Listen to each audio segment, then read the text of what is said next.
Hello friends, কেমন আছো সবাই? আবার আর একটা মিনি ব্লগ নিয়ে তোমাদের সামনে চলে আসলাম। বারাসাতে বেশ 1-1.5 মাস আগে একটা নতুন রেস্টুরেন্ট খুলেছে ডাকবাংলো মোড়ের কাছে, সালতানাত। শুনেছি এটা নাকি খুব বিরিয়ানির জন্য ফেমাস হয়েছে। তো হঠাৎই একদিন সানডে একটু প্ল্যান করে বন্ধুরা মিলে চলে গেছিলাম সালতানাতের বিরিয়ানিটা ট্রাই করার জন্য। তো ঢুকে বিরিয়ানি খাওয়ার আগেই অ্যাম্বিয়েন্সটা দেখে দেখো চোখটা জুড়িয়ে গেল। পুরনো দিনের মুঘল সাম্রাজ্যের বিভিন্ন রাজা মহারাজা বা রানী, বেগম, বাদশা প্রত্যেকের সুন্দর সুন্দর ছবি দিয়ে পুরো রেস্টুরেন্টটা ডেকোরেশন করা হয়েছে। ভীষণ সুন্দর লাগছিল। আর এখানে স্টাফ বিহেভিয়ারও ছিল অত্যন্ত ভালো। এত সুন্দর কারুকার্য করা অনেক দিন বাদে একটা নতুন রেস্টুরেন্টে দেখলাম।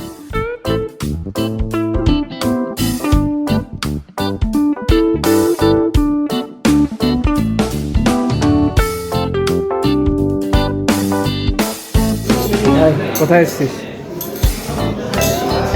সালতানাত।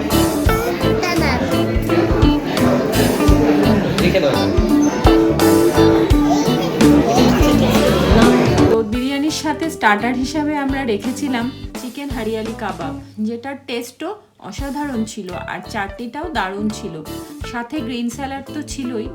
মাটন বিরিয়ানিটাও খুব ছিল। আমরা স্পেশাল মাটন বিরিয়ানি নিয়েছিলাম, যেখানে স্পেশাল বিরিয়ানিতে রাইসের কোয়ান্টিটিটাও মোটামুটি যথেষ্টই ছিল। তার সাথে ছিল একটা আলু, একটা ডিম আর 2 পিস মাটন, যেটা দুজন শেয়ার করে অনায়াসেই খাওয়া যাবে। খাচ্ছিলাম কম, আড্ডার সাথে সাথে অ্যাম্বিয়েন্সটা খুব উপভোগ করছিলাম। হালকা সাউন্ড মিউজিক বাজছিল, খুব সুন্দর লাগছিল।